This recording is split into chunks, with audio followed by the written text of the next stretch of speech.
Today's episode is brought to you by MuscleEgg. MuscleEgg is 100% liquid egg whites that are uniquely flavored to satisfy your sweet tooth. I've been using MuscleEgg for years now, and honestly, it's the only way I can eat eggs. I'm a very picky eater, I know.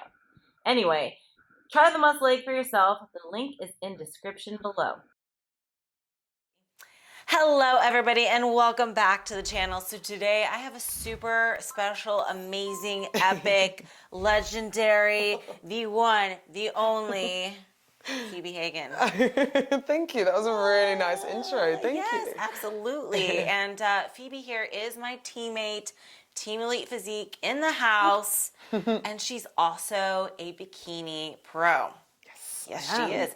And she has won a pro show in the past, the Patriots in 2019. Yeah. So I know we're going to get another W this year. Yes. Yes, I know you are.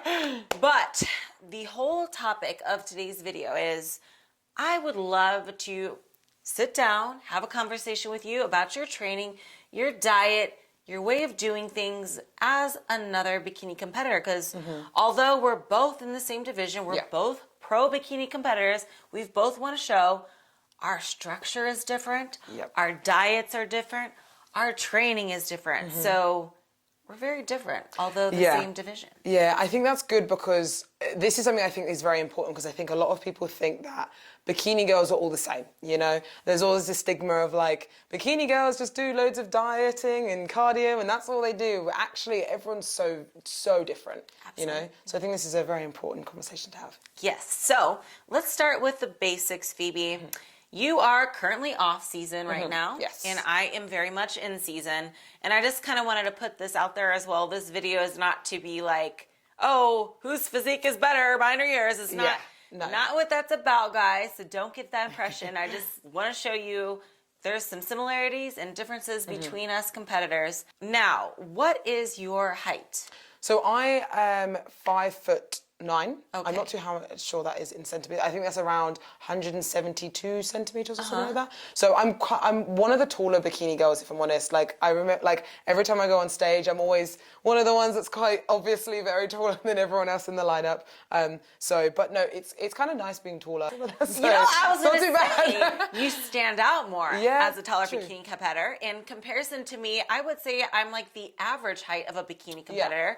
I'm 5'5". So I feel like a lot of people are my same height. Yeah, a lot of girls are my height. I agree with that. Yeah, you'd be surprised. There's a lot of bikini competitors that are good 5 foot, 5'2", and I'm like, damn, you're small. Small little girls, Bess. So, Phoebe, if you don't mind sharing with us, I know you're off season right now, like I mentioned. What is your in-season weight and what is your off-season weight? So currently at the moment I am around 73 kilos, which I think is around, you do pounds. So yes, I'm like, I don't know what kilos is. Don't know what that is. So I think that's around 158 to 160 pounds, which is quite on the heavier side. And like obviously you said, I'm quite tall bikini girl anyway. So my weight usually is quite higher. And my in-season weight, so when I'm your stage weight, stage weight is around 60 to 61 kilos, which if I'm honest, I'm not too sure what that is in pounds. I think that's around 140-ish pounds. Okay, we'll have to double check that and put it on the screen. Yeah, we'll put it on the screen. I'm not too sure. I work in kilos. Sounds about right though. And then for me, I will say off season, I'm usually like 130 in my most off seasons. Yeah. And then in season, I'm like 120, 121-ish, sometimes 122, somewhere in that range. So I think that kind of in comparison to our height, it's probably about similar. Makes sense, I will say though, it appears to me that you are a more muscular bikini competitor, in my opinion, I guess in comparison to me. Do you by chance know your measurements when you're on stage? Like, let's say you're about to compete. Do you know your measurements? I'd say my inch is right now for my waist measurement is 25.5 inches. And this is right now? Yeah. This is right dang, now. she's an off-season 25. That's pretty good. Is it? Okay, that's not too bad. I mean, for like being very off-season and being taller, that is really good. Yeah, I'm happy with it, to be fair, because in previous years before working with Team Elite Physique and stuff and like understanding like like waist training and vacuuming and all that type of thing, I was a lot wider in the waist. So it's kind of nice now that I've obviously improved that. And then in season, like really close to stage, I'm around, I think last year I was the smallest I'd been was about 22.5 inches. Ooh. So it's small. Like that was probably the smallest I've ever been. And I was really focusing on keeping the weights nice and tight and stuff, which is good. Dang, girl. You've got a crazy taper, though. I will say you've got a crazy taper. Thank you. Then for me, honestly, my off-season measurements, I should track them more than I do, but I don't. I want to say off-season, my waist is probably about the same as yours. And when I'm staged, it's probably the same as yours. Really? Which means that, like, your taper must be a lot crazier than mine because you're taller. Your waist, every time when I see you on stage and stuff, I'm always like, oh my God, your waist is incredible. I don't know. I think you're blind because you don't see yourself the way I see yourself, but you've got it going on, girl. That's all I gotta say. Thank you. So do you have any athletic background before this sport? Do you have any previous experience in, I don't know, track or gymnastics, anything? So I do have, I actually did gymnastics for, not as long as a lot of people, but around 3 years or so when I was younger. And then I actually got into cheerleading. Okay. So I did that for 8 years, and we actually I'm from the UK, so we came over to the US and did a show, and that's quite a big deal in the cheerleading world. And we did really well in that, and it was quite good. And I was a back spot, so I was lifting up all the other people. So I generally feel that's what actually helped me develop my upper body quite a large amount in recent years and stuff. So yeah, that's what I did. And I can also imagine body awareness when you're posing as well, knowing which body parts to move, because you can definitely tell sometimes the girls that haven't had experience with sports or dance or anything like that, they are a little more unsure of which body parts to move. Yeah, 100%. No, I know you're the best poser I know. You're making me blush. That's really sweet. Thank you. And my athletic background is I also was in gymnastics as a child, but mostly I was track. So I ran track.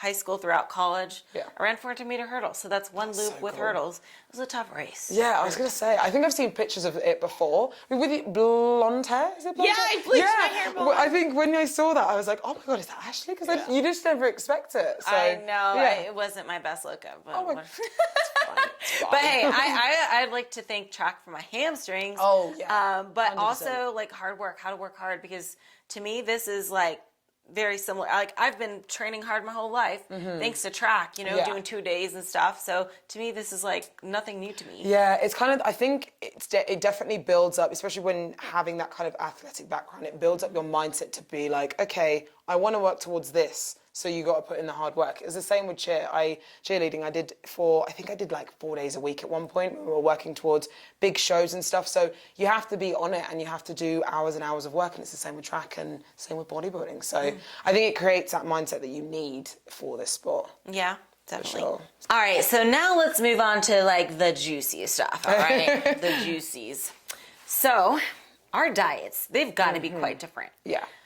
I myself, I like to stay very, very close to stage lean almost all year round, because I like to extend my in-season very long. I like to go all year, compete all the time. But I know that's not the case with most people.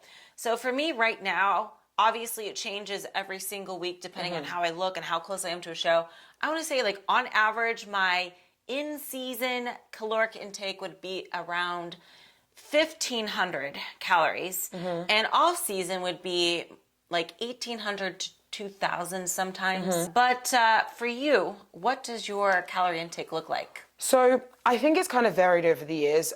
As of now, at the moment, obviously being in off season, I'm currently on around 2,500, just because I really want to build up. 2,500. 2,500, okay. yes. So I want to make sure that I have a good amount of calories before I go into dieting phase. And I think that's important to kind of do when, dieting, working hard. There's certain points where we're going to have to keep cutting calories. And the way that I look at it is you need to have as many tools as you can before you start prep. So it's almost like you kind of chip away. And if you start with nothing, you'll end up with nothing, Absolutely. So I think it's really important to kind of build that up. And sometimes, obviously, going to add a bit more extra body fat, which is good for hormonal purposes and stuff. Sometimes we all add a little bit more body fat than we needed or that we want. And I feel that at the moment for me, so I am going to start kind of like cutting things down a little bit, kind of tracking things a little bit more, and then start to go into like a dieting phase for prep and stuff recently and stuff. But yeah, so that's what I'm at the moment. And then I would say last year my diet got quite low. I won't lie. So I did get around, for 1,500 calories for me is quite low. Yeah. Being taller and stuff like that. So that's actually the lowest we got to last year. But my cardio was only around 40 minutes. So 40 minutes, yeah, a day, I think so. So yeah, it wasn't too low because I've heard people obviously be on more cardio, less food. So for me, I thought that was quite good. So yeah, that's kind of what my season was like last year. That's why I wanted to push up calories a little bit higher this year to then, you know, not hopefully go as low, you know, so yeah. I think, see, here's our first little difference. Well, Yeah. major difference. So my mentality is like, I'm almost afraid to go too high calorie, right? Really? Because I feel like for me, it's so hard to cut that my body just likes being leaner and I'm able to maintain leaner. So I never like to jump my calories up too high. That's why you'll see, like, even in the off season, I look pretty lean still. Yeah. So I'm almost like there's a part of me that's like afraid to like go out of that zone, but also a part of me that's like, well, I already feel fine here. It's not like I'm, you know, needing to make such huge improvements. Differences. No. And I guess for me, it's like, I did take that 1 year off in 2017, and ever since then, I got so, like, traumatized. Yeah, oh God, really? So, like, yeah, and I was like, ever since that time, I'm like, I will never let myself go beyond 10 pounds of weight again.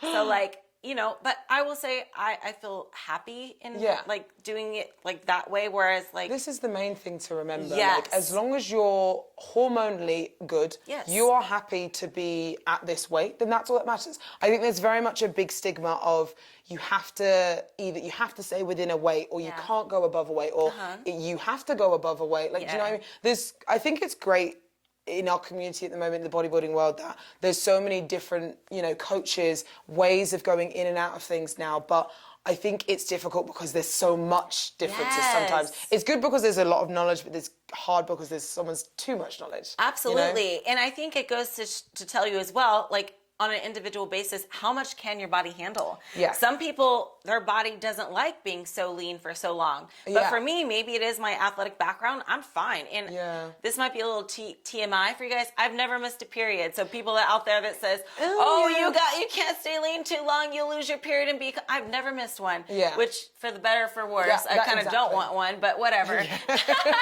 I'm just saying, like, I'm very aware of my health, and I get everything checked, and everything's healthy. So that's the main thing. I guess, you know, my mentality is good, my health is good, so I just kind of stay in my little lean range. But and that's works for you, and that's the main thing. Like, that's good. You and Adam have worked together for a long time, and you've done so many shows now that you know how your body works and what works for you, and that works, which I think is great. And for me, what works for me is obviously going just slightly higher body fat percentage and then coming down, because I always know that when we've come down for shows and stuff, I know we start to kind of like, once we start to diet, it all starts to come off quite quickly, which is quite nice. And I'm kind of, I guess, lucky in that sense. So, but yeah, I think that's what works for me, and I enjoy that. And I think it's good that we have differences and stuff. Yeah, and even for me, it is not that easy to like, because I think for me, since I stay in that lean range, I can stay at 95% all year round, but to get to that 100%,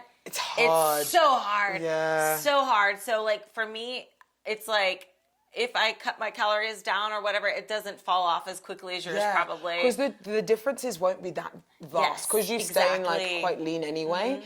You won't see the changes like happen like straight away. Right. There'll be like all of a sudden a week where like, oh, change. And like, instead of it being like a weekly change. Gradual, right? So yeah, I mean, I guess that's a good thing though. Yeah, I mean, I think both sides have pluses and minuses. And I mean, I'm happy the way I do it. You're happy the way you do it. As long as the end result is still good. Then 100%. Yeah, exactly. That's the main thing. And I think that's what people forget. They think, oh, you shouldn't do that. You need to do it this way. And they forget, like, that works for that person. So just let them, you know, do it their way. Absolutely. So, good stuff. So, Phoebe, let's talk a little bit about the training aspects here. I know we've probably got to train differently, and even I know other bikini competitors that train totally different than me. Some girls are all about lifting heavy, going 100%, you know. Others are more like, oh, let me do light weights for a lot of reps. And, you know, I think people don't realize bikini competitors don't have to necessarily train every body part, especially if they're already there, right? I'm sure you have a few body parts that's like, oh, already developed. I don't want to train it anymore. So for me, that would be abs. I do not train abs. I haven't trained abs in years because they're already there. Once I get lean enough, they're crispy, and I don't want them any more developed than they already are. So for me, I avoid training abs. Now, do you have any body parts that you avoid training as a bikini competitor? Yeah, so for me, it's a little bit more of my back, and I'd say shoulders a little bit more now. So when I started working with Adam, I was very much that mentality, like train heavy, lift hard, and I still do love that style of training, but this was me freshly coming into the Pro League. I'd done a season, obviously, with a different coach before coming to Adam, and obviously the reason I came to Adam was because he's had so many successful, you know, people like you, and he has so much knowledge. So when I came to him, it was a big shock and changes and stuff like that for my training and stuff. So we actually started to decrease my upper body training a lot because I had a very, very developed back. What a lot of people probably won't know is that bikini competitors in the UK and Europe used to actually have to show their back. Oh, with the hair to with the hair to the side. So that's why I had such a developed upper body, because that's what the criteria was. That was the criteria at the time. So obviously coming to Adam, coming into the Pro League, that was different. So we trained that, or we decreased that a lot, back and shoulders, and we still kind of have now, because I feel that's genetically, I'm upper body a bit dominant anyway, so I don't feel like I need to push very heavy on it. But I still do like to train a good amount on my upper body. But yeah, those are the main parts, is my back and my shoulders, just not too much. I still obviously train them, but not as much as I used to. Right. That's kind of the same way for me. Like sometimes my legs can overpower my upper body. My upper body, I really have a hard time keeping the muscle there. So the lower body, sometimes I'll have to back off it a little bit, just be like, okay, I'm just doing some isolation glute exercises, but try not to target the hamstrings, because they can very easily just kind of overpower things. So, you know, in bikini, it's about balance. You got to have that upper 100%. body match your lower body. So in order to do that, you kind of have to back off some muscles and give more attention to the others. 100%. So tell me what a typical training split would look like for Phoebe.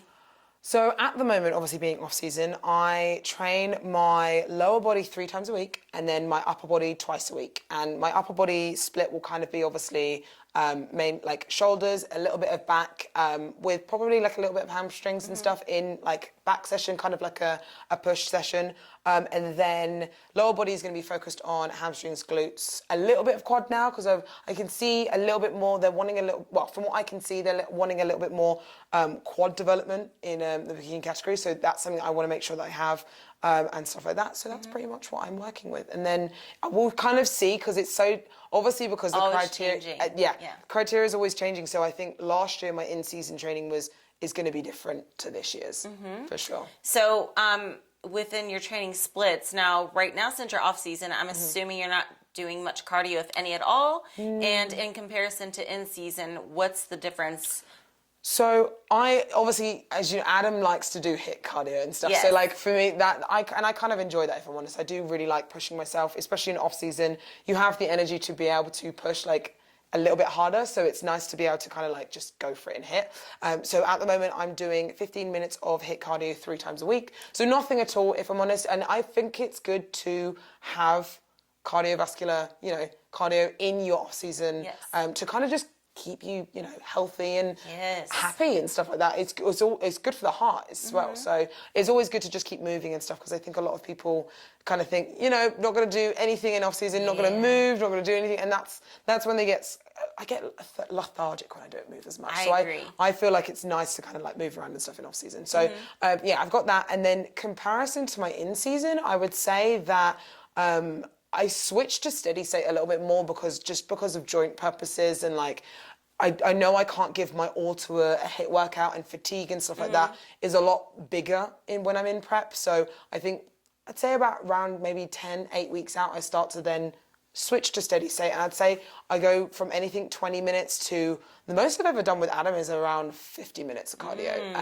And that's about it. So we never know, we might do more this year. But it always changes. Always changes, yeah. Every prep is different. And that's important to know.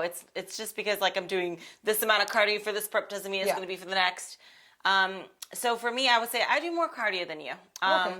But I've been doing like Orange Theory classes for my cardio. Cool. What are they? I don't know what that is. It's like basically circuit style training, but with cardio in there. So we'll do 20 minutes of treadmill, 20 minutes of row, and then 20 minutes of like lightweight / plyos. Nice. So it's always something different, but it keeps me like entertained. That's fun. Yeah. Because you can easily get so bored with like the treadmill. I'm not gonna lie, that's probably my worst thing when I'm in prep. It's like when I do my cardio, I'm like, God, when is this over now? Yeah. It's a little bit boring, so. Totally. So I found that that's super helpful for me. And I would say as I'm preparing for a show, it is not unlikely for me to do 6 days of cardio a week, either an Orange Theory class or let's say 40 minutes of an elliptical or whatever. However, if I am in the scenario of, okay, I prepped for a show, I'm going to do other shows, but my it's here. I just got to maintain. So at this point, like I am right now, I'm maintaining. I don't need to get leaner. I just came off a show.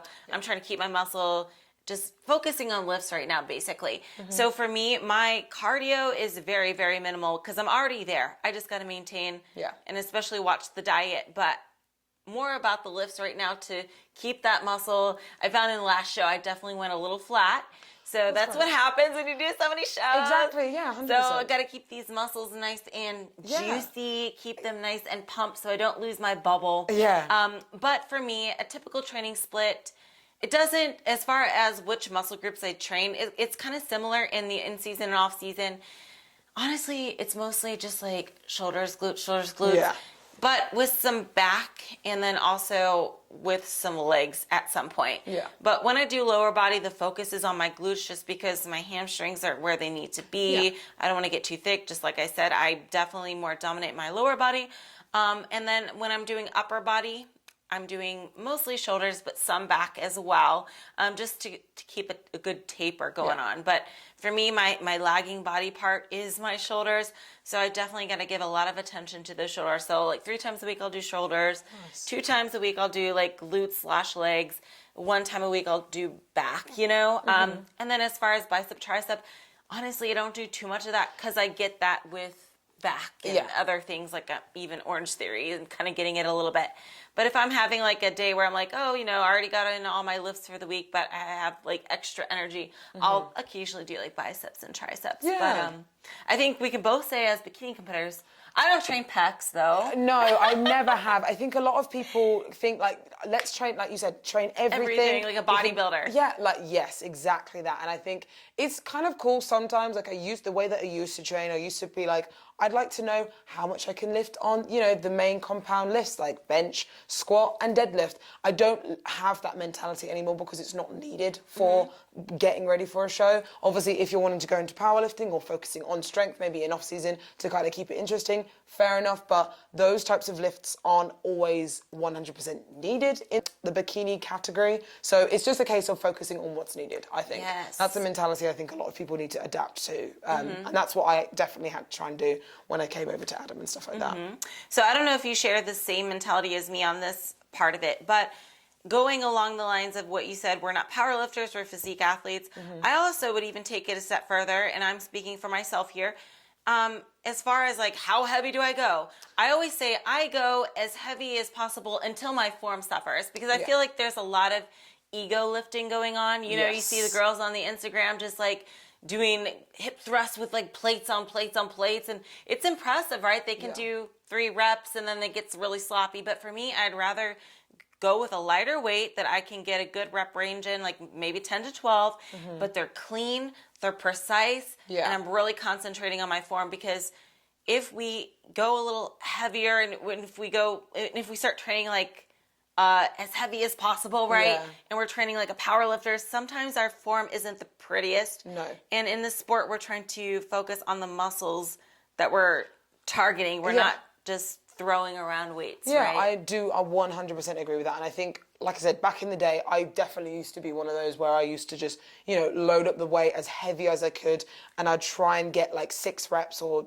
to 8 reps or whatever. And sometimes the first few would be okay, and the last few would not be okay. Right. So it's kind of like you live and learn. And I think it's good that people are kind of, I guess, going through that phase to then learn about what is important within training or as everything. But I do agree with lifting heavy and trying to, obviously, that's a great way to build muscle. Right. But as long as you're keeping your form good, making sure that you're not injuring yourself, because that's the main thing. Yes. You don't want to put yourself out for then not even being able to compete. That's Absolutely. the worst thing. And I think that's what a lot of people tend to do sometimes in off season. They think, right, let's focus on strength now, push as hard as I can. They'll push too hard maybe, and obviously get injured. Touch wood, obviously not. You don't want to do that, but obviously it sometimes happens. So you just got to be careful in all aspects, in season and off season, I think. Absolutely. And when I say I go lower in weights to concentrate on my form, that does not mean it's easy. Oh God, that means no. I go as much as I can for 10 reps clean. Yeah.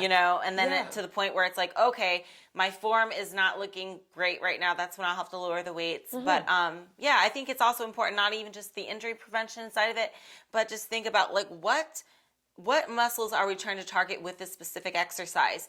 And I think sometimes when we're getting a little sloppy, then other muscles start to take over. For example, we're doing lateral raises, and you can tell, okay, they're getting too heavy. So then you start to swing. Yeah. And then you're engaging your traps. And exactly. I don't want to engage my traps. No, 100%. Exactly. No one wants traps for a bikini. Yeah. I think that's very important, because I think a lot of people do think you want to push your limits as hard as you can, but there are obviously a line that you don't want to cross either. So I think that's important to understand. Absolutely. Okay, so another thing I would like to ask you about is, as far as your competition season, us being 2 different athletes, what is your mindset when it comes to doing shows per year?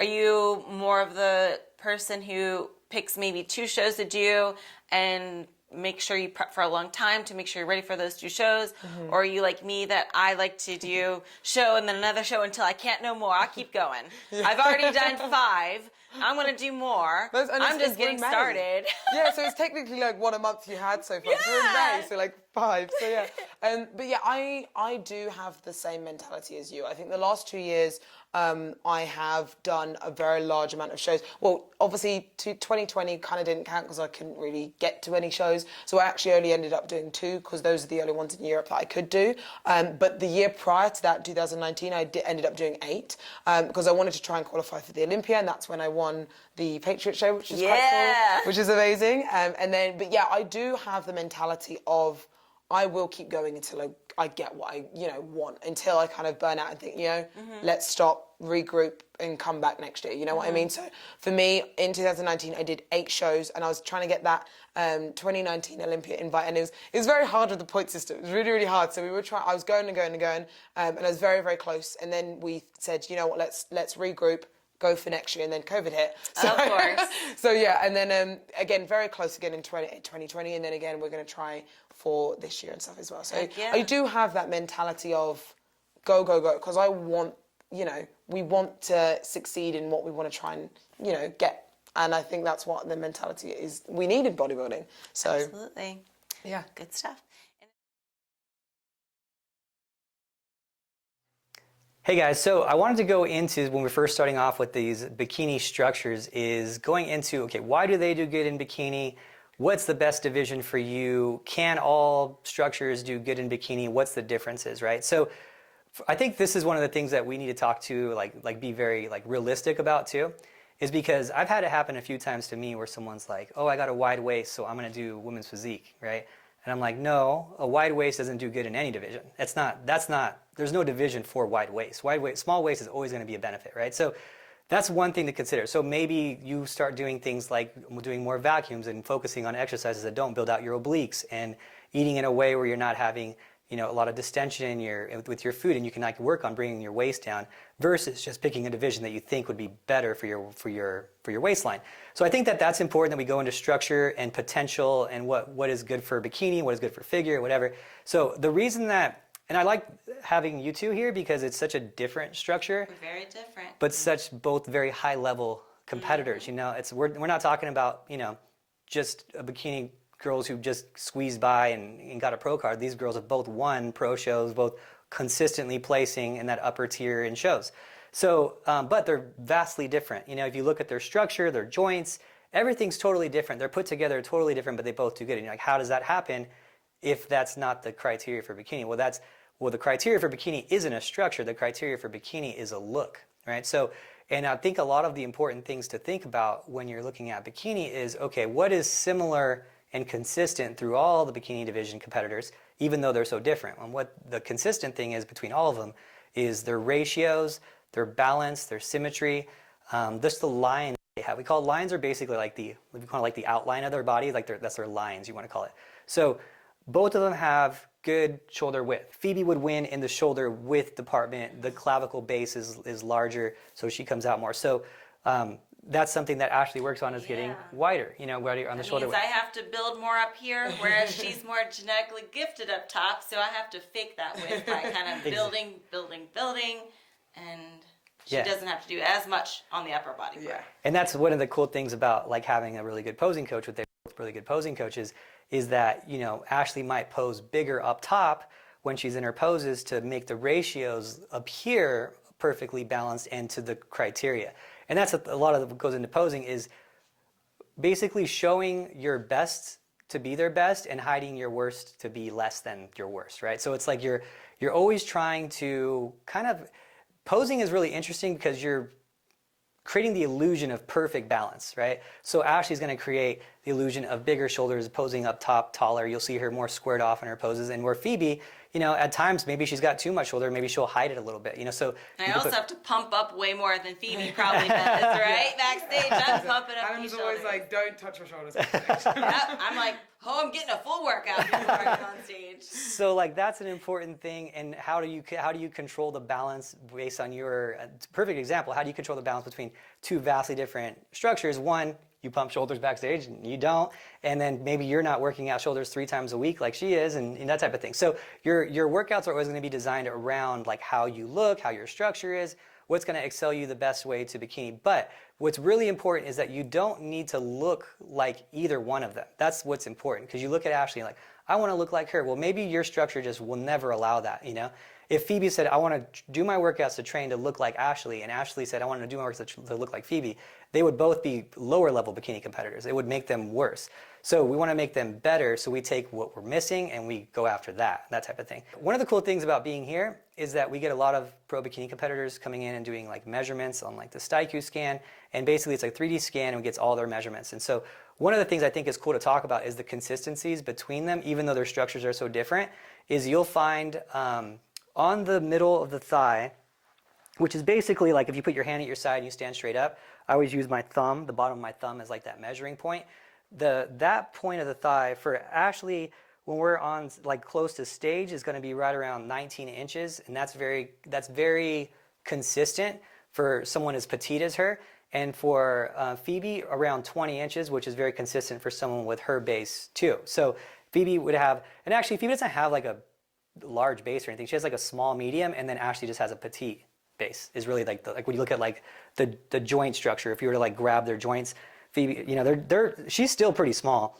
So she's like small medium and she's like petite. So there's 1 inch difference on like on the thighs there. And then one of the things that I find consistent in terms of ratios when you look at a bikini pro is that their glutes, you know, the glutes can range all over the place. You know, I've seen bikini pros like as high as 37. And I've seen them as low as 30, I want to say like probably 31 as like the width. So that's a huge, and we're talking 6 inches of glute width. What is consistent is their ratio of their waistline is always about 10 to 12 inches smaller than their glute width.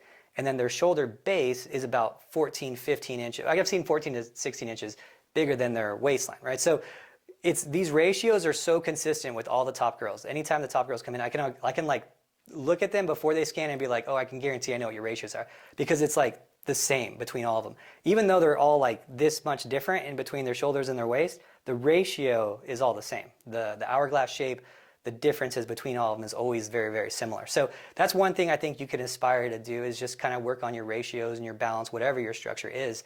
But you know, every division does have its limiting factors. You know, if you have a really large base, then maybe women's physique or figure is for you. You know, I would say a majority of bikini is petite to medium bases. I don't think there's really a dominant between them, because even if you look at like the Olympia top 10, you probably have like 5 petite and 5 like mediums. It's probably like, if I were to really look at it, it's probably somewhere in that 6'4" or whatever, you know, type of thing. So you have a lot of different structures that could do good in bikini. So don't think you need to look like either of them, and just work what's best for you to have the perfect ratios and balance.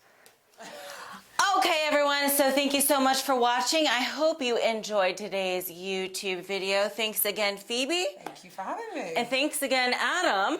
You're very welcome. For being a part of this YouTube video. And yeah, until next time, guys, I will see you in the next one. Toodles. Oh my gosh! Oh, that's for the views. That's for the views. Say bye. Oh, he got a bow tie. He's so fancy. Dude says bye. And dude, what was that? Oh, he told me to make sure you like and subscribe. He told me to make sure you smash that like button. So you better do. See? Yeah, he's already. You better do what he says. He's getting antsy already. Yeah, he's watching you. You don't want to not listen to the dudes. What kind of person would do that? Nope. Nope. Until next time, guys. I'll see you later. Bye.